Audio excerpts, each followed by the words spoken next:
Listo. Esperemos que nos deje el internet trabajar bastante bien y que no se trabe. A ver, dejen admitir a su compañera Marifer. Listo. ¿Quién trae por ahí su tareita? A ver qué. Prendan su cámara nada más los primeros 10 minutos, ya saben. Quisiera ver lo que hicieron de tarea y quién nos quiere empezar a comentar. A ver, ¿quién empieza?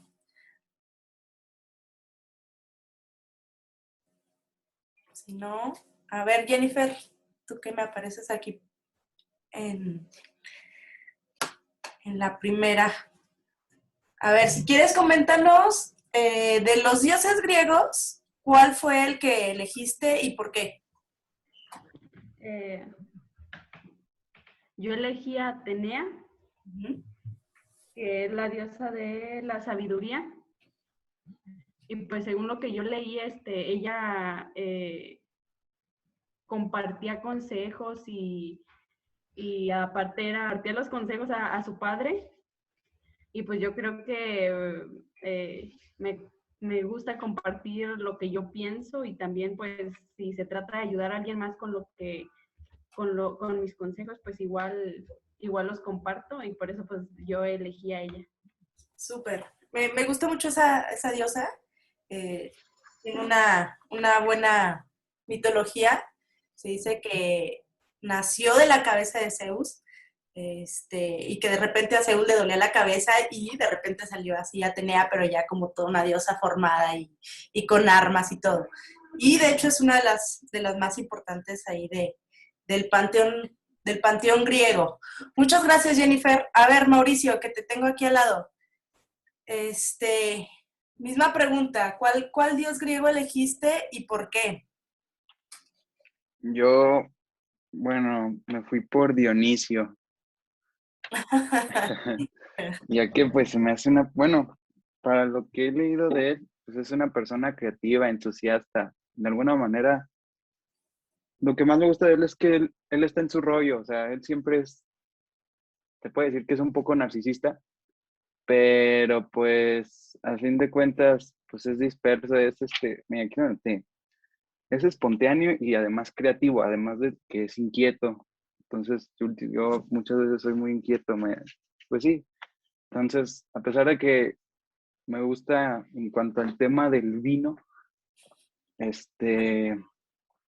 es algo que también me une mucho a lo que es Dionisio. A ver, tu dibujito, enséñalo. Ah.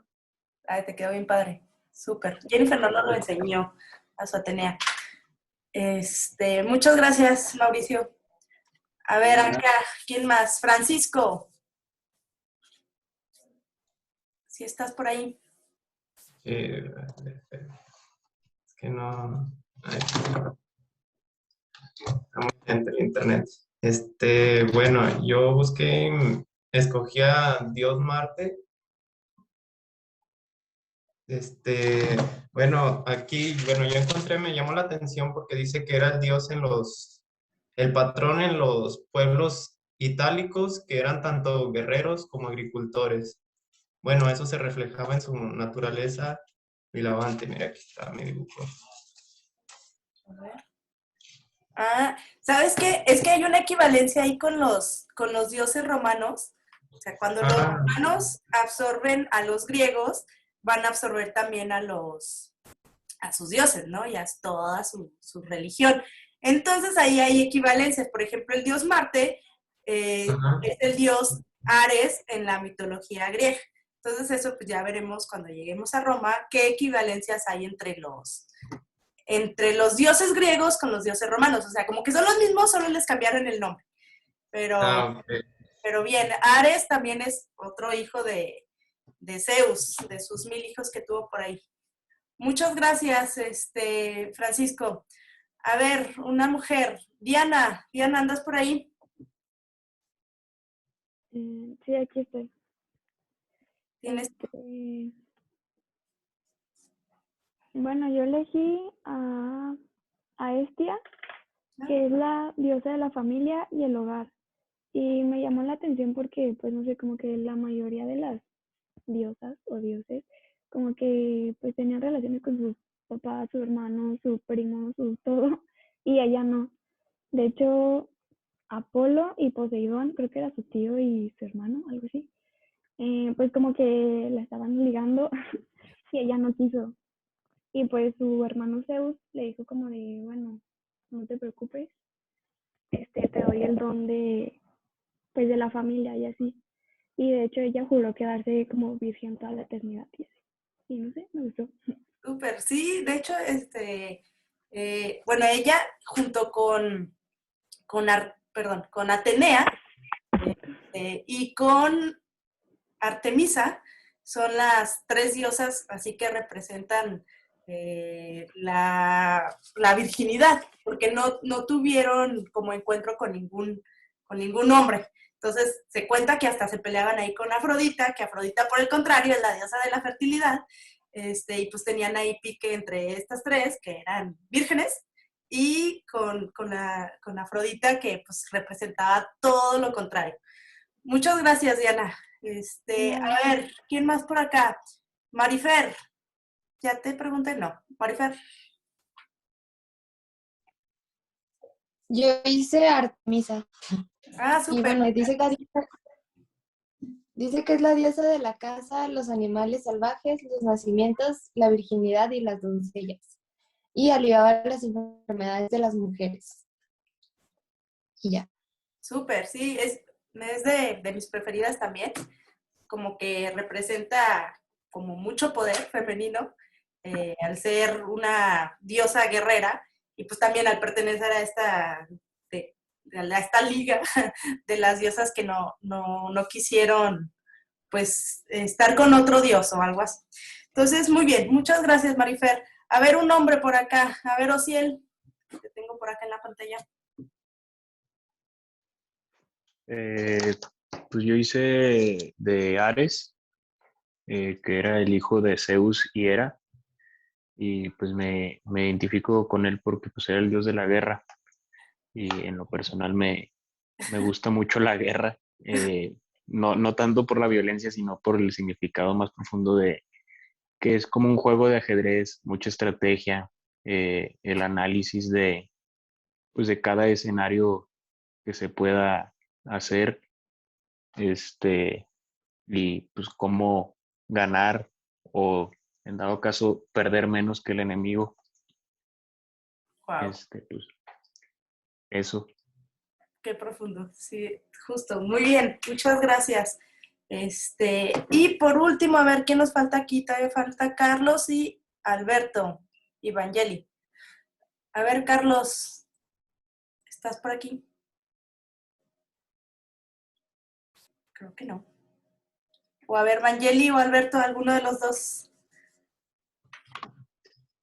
Pues yo elegí también a Atenea Ajá. porque, bueno, me llamó la atención que decía que es muy valiente y que era muy justa. Y pues fue con la única como que me identifiqué un poco. Súper. Perfecto. Muchas gracias. Ok, pues vamos a continuar la clase de la parte de Grecia. El día de hoy vamos a entrar a la parte de arquitectura. Pongo el compartir pantallas. Cualquier cosa, si se traba, si me trabo, si pasa algo, me avisan. Denme un segundo para compartir. Ok.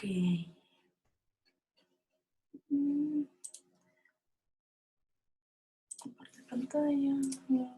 Compartir. Ok, a ver, para recapitular lo que nos quedamos la vez pasada. No me abrí la correcta.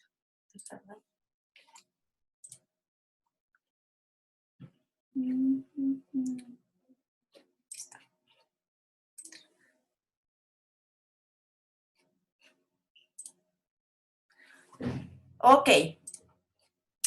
Se ve mi pantalla, ¿verdad? Creo que sí.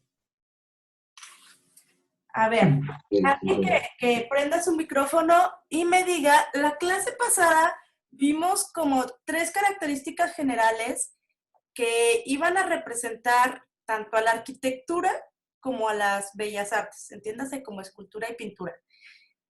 ¿Cuáles eran esas 3 características bien importantes que buscaban siempre los griegos? A ver, ¿quién se acuerda de una por lo menos? A ver. Creo que una de ellas era la perfección, ¿no? Exacto. La perfección entendida como la belleza.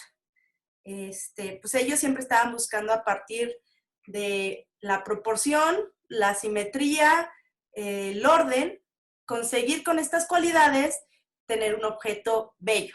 Para ellos era súper importante. ¿Alguien que se acuerda de otra que tenía que ver con la relación del cuerpo humano?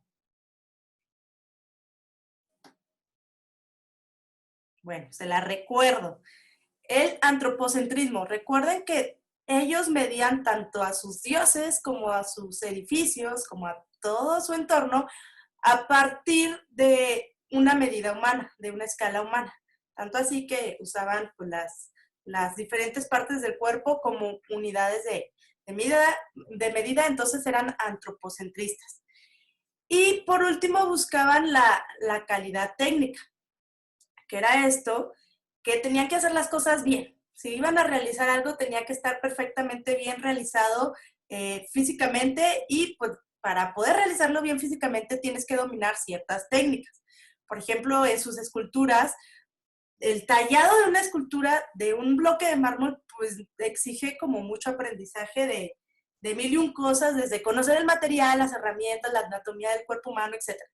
Entonces buscaban pues ser muy perfectos en cuanto al hacer de sus objetos arquitectónicos y de su quehacer artístico. Ok, eso en cuanto a características generales que aplicaban tanto para la arquitectura como para las bellas artes. Ahorita vamos a entrar con las características arquitectónicas, que son estas 6 que enumero por aquí. Las vamos a desarrollar una por una. A ver, construcciones arquitrabadas. Ya lo he repetido varias veces. ¿A qué se refiere este sistema constructivo? Alguien que prenda su micrófono y me diga.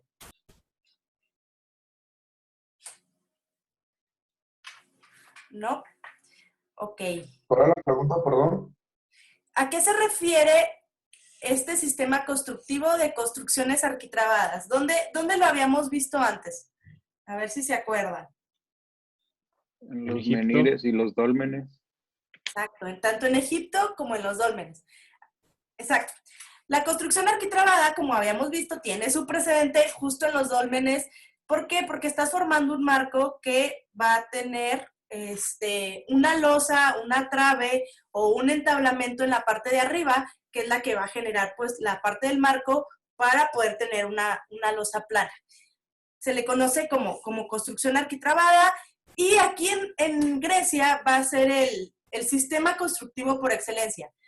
¿Por qué? Porque, por ejemplo, en esta civilización todavía no entendían el concepto de cúpula, que lo vamos a ver después en Roma, ni de arco, ni estas cubiertas como de forma circular. Para nada, ellos simplemente se mantuvieron en estas construcciones arquitectónicas de tipo arquitrabado, donde lo más importante pues eran sus elementos, que es las columnas, que las vamos a desarrollar más adelante para ver los órdenes que tenían, y que estas columnas, esta serie de columnas, van a sostener lo que aquí en Grecia se conoce como el entablamento. ¿Sale? Entonces, sus construcciones, todas, o la mayoría, van a ser construidas bajo este sistema constructivo. Y este sistema constructivo es como muy honesto o como muy franco. ¿A qué me refiero con esto? Por ejemplo, vemos una construcción actual en la que ponen, por ejemplo, un rascacielos, en la que está toda la superficie acristalada. Entonces, tú lo único que ves cuando te pones frente a ese edificio, pues es esta como pared de vidrio, ¿no? Que refleja el exterior. pero tú no conoces cómo está su sistema constructivo, cómo es que se está deteniendo, bajo qué sistema está construido. Entonces, pues puede ser que ese edificio esté construido, no sé, con unas columnas que vayan así, o simplemente vayan unas tras otras en forma vertical. Pero pues esa piel como de acristalada como que te engaña y no te permite ver cómo está construido, ¿no? Te puede confundir. ¿Cuál es la diferencia aquí en Grecia? Aquí en Grecia son súper honestos en la forma en la que está trabajando el sistema. O sea, tú entiendes perfectamente cuando ves este sistema es que esta columna y esta columna están descargando las cargas del entablamento. Como si estuvieras tú viendo el esqueleto desnudo del edificio. Aquí no hay una pared de vidrio que te recubra esos elementos, sino que están siendo muy francos y muy honestos en el cómo está trabajando ese sistema constructivo. Entonces, esta parte de la honestidad y la franqueza también tiene que ver con su búsqueda de la belleza, de no recubrir tal vez con pieles, sino que están diciendo exactamente cómo lo hacen de manera muy, muy franca. Entonces, bueno, continuamos. Otra característica de esta arquitectura va a ser que son simétricos. Habíamos visto otra vez la palabra simetría. La palabra simetría desde los egipcios se va a asociar con una búsqueda de la belleza. ¿Por qué no se vean su rostro? Nuestro rostro, entre más simétrico sea, más estético, más bello se dice que somos. Entonces, cuando hay una imperfección de un lado, como que te salta a la vista de que algo no está ordenado y de que algo no está bien. Esos son los conceptos de belleza que tenemos nosotros en Occidente. Pueden cambiar según la región y las ideologías. Pero nosotros como occidentales como que traemos esa tradición que viene justamente de los griegos y pues de los romanos. Entonces, se entiende que la simetría genera que un espacio sea ordenado y sea bello. Entonces, ellos buscaban esta simetría a partir de dos formas. La simetría axial, que es repetir lo que vemos de un lado, repetirlo en el otro. Es como la más básica. Y la simetría rotacional, que tiene que ver con el tener una planta en círculo. Pongo un eje y lo voy rotando a lo largo de pues, todos esos grados, ¿no? Entonces vamos a encontrar, por ejemplo, esta simetría axial en los templos y ahorita en otro tipo de edificios que vamos a ver hoy, y la simetría rotacional también en los templos en forma de tolos. Ya habíamos visto también esta palabra de tolos. Se refiere a esta palabra cuando un edificio tiene su planta en forma de círculo. Entonces, a lo largo de toda esa circunferencia, iban ellos poniendo estas columnas que cargaban este entablamento, pero en este entablamento, pues no era, más bien era circular para poder permitir esa geometría. Ok, entonces, simetría axial y simetría rotacional como búsqueda de la belleza a partir de esta simetría. Luego esta está bien interesante. Las correcciones ópticas que ellos realizaban a sus edificios. Hagan de cuenta, yo me gusta comparar esto de las correcciones ópticas con el Photoshop. Los griegos, para buscar esa belleza ideal, hacían ciertas correcciones a sus edificios. ¿A qué se refiere? Los edificios les hacían como, aquí la vemos por acá, para que ustedes lo vieran perfecto en su ojo humano y lo vieran totalmente derechito y lineal y simétrico e increíble. Ellos sabían que tenían que hacer ciertas correcciones a los edificios para que tu ojo pudiera captarlo de esa forma. Entonces, ¿qué hacían ellos? En vez de construir, por ejemplo, los entablamentos así totalmente rectos, les hacían como un abombamiento, tanto a sus entablamentos como a los escalones. Y luego a las columnas, a las de las esquinas, las hacían un poco más gorditas que el resto de las columnas centrales. Luego, en la parte de arriba y en la parte de abajo mantenían como un grosor, pero la parte del centro era como un poquito más gordita. ¿Qué pasaba? Al hacer este tipo de correcciones, tu ojo humano lo captaba de esta forma. Lo veías así como si estuviera perfectamente bien construido. Cuando en realidad, si no hubiera tenido esas correcciones ópticas y realmente lo hubieran construido recto, o sea, si lo hubieran construido así, tu ojo lo hubiera captado así. O sea, y pues ellos decían, no, a ver, no, espera, yo quiero que esto se vea súper bien, que se vea perfecto, que se vea ordenado, que se vea simétrico. Entonces, entiendo que si lo construyo, digamos que muy lineal, mi ojo lo va a captar así. ¿Qué pasa? Si yo no hago las correcciones que les mencioné ahorita, si doblo el entablamento, si doblo los escalones, si engroso las columnas en ciertos puntos, el ojo humano lo va a captar de esta forma que es pues perfecta. Entonces ellos, yo lo comparo, le hacían como una especie de Photoshop al edificio para que cuando las personas lo vieran perfecto y lo vieran increíble. Entonces, tal era su búsqueda de esta belleza, de esta idealización, de esta perfección, que hicieron muchos estudios de cómo funcionaba el ojo, de cómo captabas tú pues, los ángulos, la luz y todo, que entendieron perfecto que haciendo esas modificaciones que ya mencioné, el ojo humano podía captarlo de manera perfecta. Entonces, estas correcciones se les van a hacer a la mayoría de sus construcciones, a los templos, para generar estos ideales de perfección. Luego, los materiales con los que ellos trabajaban.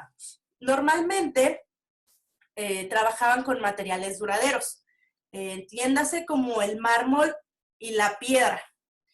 ¿Cuál es la diferencia? Habíamos visto, por ejemplo, en Mesopotamia, que se conservó bien poquito porque su sistema constructivo era hecho a base de estas ladrillos de barro y que pues no son muy resistentes. Entonces, por eso no se mantuvieron como a lo largo de todos los siglos que han pasado. Pero, ¿qué pasa aquí con Grecia? Ellos pues tuvieron la ventaja de pues tener este tipo de materiales, pero también la búsqueda de tener materiales duraderos tenía que ver con su ideología de buscar la perfección. ¿Por qué? Si tú tienes un material duradero, si tú tienes un material sólido, evidentemente no se te va a destruir o no se te va a romper tan fácilmente. Entonces, una pieza que estuviera rota o que tuviera algún desperfecto, pues dejaba de ser bella, ¿no? O sea, ya no estaba completa, ya no estaba íntegra, ya no tenía ese orden o esa perfección. Entonces, los materiales que ellos usan también van a responder a esta búsqueda ideológica, a su búsqueda de estética. Y por eso usaban estos materiales que pues duraban a lo largo del tiempo y que tenían pues mucha resistencia. ¿Dudas hasta aquí o vamos bien?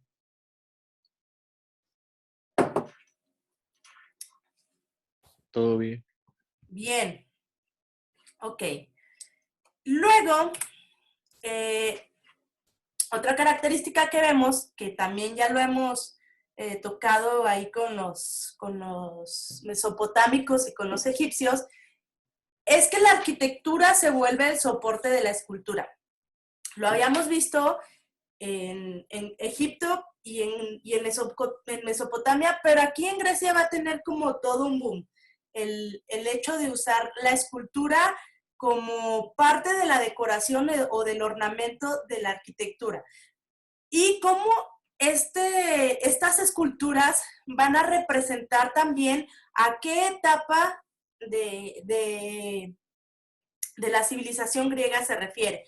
Por ejemplo, aquí vemos que la parte del frontón de los templos va a estar adornado con estos relieves,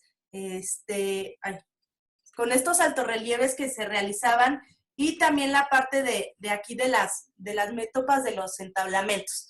Entonces, como lo habíamos dicho en esta etapa de la vida, todavía no se entiende la arquitectura, la escultura y la pintura como algo separado, sino que son parte de lo mismo. Ya la separación se realizó pues mucho después, como por el año de 1900, hace 100 años, 120, más o menos, como 120 años que se empezó a realizar esta separación entre, sí, el arquitecto y fuera de eso están los pintores y los escultores, ¿no? Hasta hace 120, 130 años, pues eran como una misma formación. Luego vemos la policromía, otra vez con el tema de la pintura. Actualmente conocemos que los templos griegos o esta arquitectura griega, pues es esta piedra en mármol blanca y pues así como muy limpia, pero en realidad no, los templos estaban pintados, estaban policromados como para darles una mejor apariencia. Personalmente, no sé si ya me acostumbré a verlos pues así sin la policromía, que me gustan más, se me hacen como más elegantes, pero pues en realidad es que tenían colores los edificios. Ok, perfecto. ¿Dudas con la cuestión de la arquitectura? Vamos a hacer el resumen. Entonces, características arquitectónicas que se van a ver casi en todos los edificios: construcciones arquitrabadas, el sistema de columna, entablamento, su simetría, eran simétricos, podían ser axiales o rotacionales, se les hacían las correcciones ópticas para que el ojo humano lo pudiera ver de manera perfecta, el uso de material durable, mármol y piedra, la integración tanto de la pintura como de la escultura a los edificios. Eso en cuanto a arquitectura. Vamos a entrar un poquito ahora sí a ver cómo eran las ciudades, cómo eran esas polis griegas. Entonces, nos quedan 10 minutos. Si se desconectan, nos volvemos a conectar. Ok. Las polis griegas normalmente se situaban a lo alto de las ciudades. Ellos estratégicamente, cuando decían vamos a fundar una ciudad, buscaban como una parte elevada del terreno para ahí poder hacer su urbanismo. Entonces, tenían como capas, ¿no? Desde la capa más de arriba hasta que iba bajando el urbanismo. En la parte de hasta arriba, como lo vamos a ver en la siguiente, aquí, tenemos, a ver, déjenme pongo la pluma. Ok, les digo que se situaban tomaban una parte elevada del terreno y se va a dividir estas polis en 3 partes. La primera, la que se situaba hasta la parte de hasta arriba de esa topografía elevada, se le va a conocer como la parte de la Acrópolis. Que la Acrópolis va a representar esta parte religiosa de las ciudades, es donde se van a situar la mayoría de los templos y pues es la parte dedicada a los dioses. Que esté hasta arriba, pues responde obviamente a que es la parte como más importante, la parte que visualmente pues tiene mayor poder y aparte pues esta relación casi como del cielo con la tierra, ¿no? O sea, por algo es que ellos lo ponen hasta arriba. Luego, aquí vamos a ver un cambio bien importante respecto a las civilizaciones que hemos visto.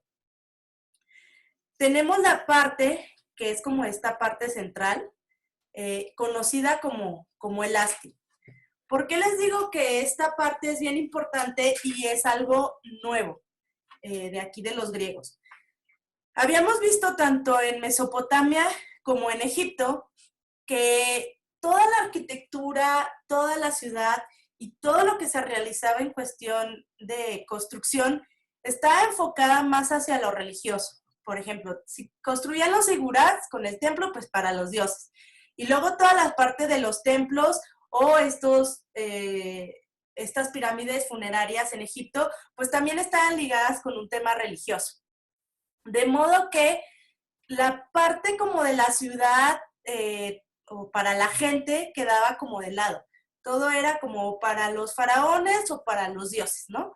Los palacios también, era solamente pues para una persona, que era el rey y que era el más importante. Pero de pronto como que la gente no tenía mucha importancia y no pintaba mucho pues en el desarrollo de las ciudades. Todo estaba dedicado, les digo, como a estas dos cosas, reyes o las cuestiones religiosas. ¿Qué pasa aquí en Grecia? Que empiezan, como lo habíamos dicho, a tomar al ser humano en cuenta, a la gente, que la gente pues importa y que también merece que se le construya o que se le tome en cuenta para la cuestión urbanística. Entonces se va a desarrollar en esta parte central, la parte del Asti, es como la parte dedicada a lo social, donde van a estar plazas, edificios políticos, también va a combinar ahí como ciertos edificios religiosos, pero esta parte está dedicada ya más como a la ciudadanía, a la población que vivía pues en esas ciudades. Y por último tenemos la parte de hasta abajo, que eran los extramuros. Las ciudades estas griegas tenían la característica que hemos visto también, que eran ciudades amuralladas. ¿Por qué eran ciudades amuralladas? Porque eran pueblos que tenían pleito unos con otros, ya sea por territorio, pues sí, por poder. La mayoría de las veces es por eso las guerras, por poder y por territorio. Entonces, obviamente tenían que estar fortificadas con estas murallas, como ya hemos visto. ¿Qué pasaba después de las murallas? Tenían toda la parte de sus cultivos, para la agricultura, para la ganadería, y recuerden que las ciudades griegas normalmente se encontraban, tenían vista hacia el mar Mediterráneo. Entonces, pues tenían también esta parte del puerto que les servía para dos, la parte del puerto comercial y la parte del puerto dedicado para la milicia, para lo militar. Entonces, pues es la forma en la que se configuraban un poco las ciudades, extramuros para la manutención o para la parte económica. La parte central, donde se desarrollaba la vida social de la gente de Grecia, y la parte de hasta arriba, que va a ser la Acrópolis, que es la parte religiosa de las ciudades. Entonces, entendidas estas tres partes, podemos entender perfectamente cómo se configuraban las ciudades griegas. ¿Dudas con esto antes de pasar con otra diapositiva?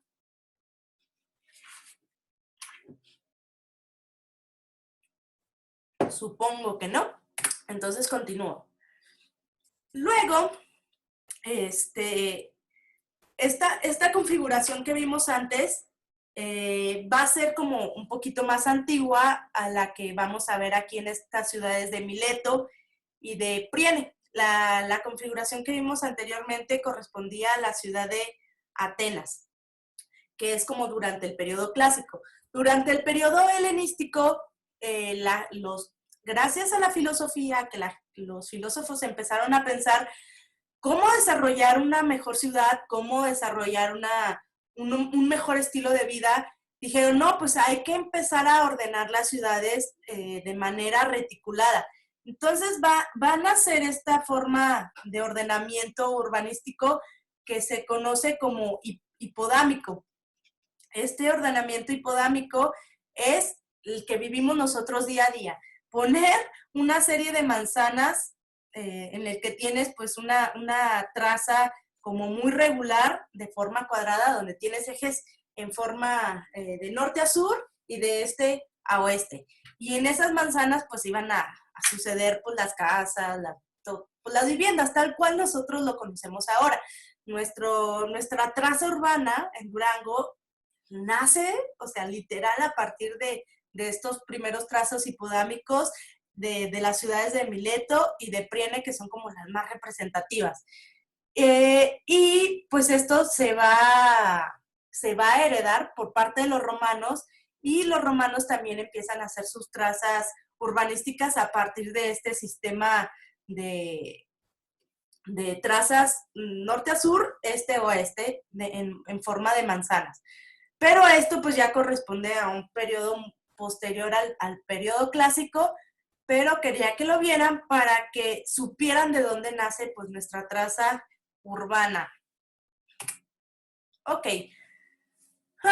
nos quedan 2 minutos de esta sesión. Continuamos. Luego, regresamos. Antes de pasar a eso. Pues estas ciudades, aunque son más nuevas, también tenían como las mismas partes que va a tener la ciudad griega, la ciudad de Atenas, que es como el referente.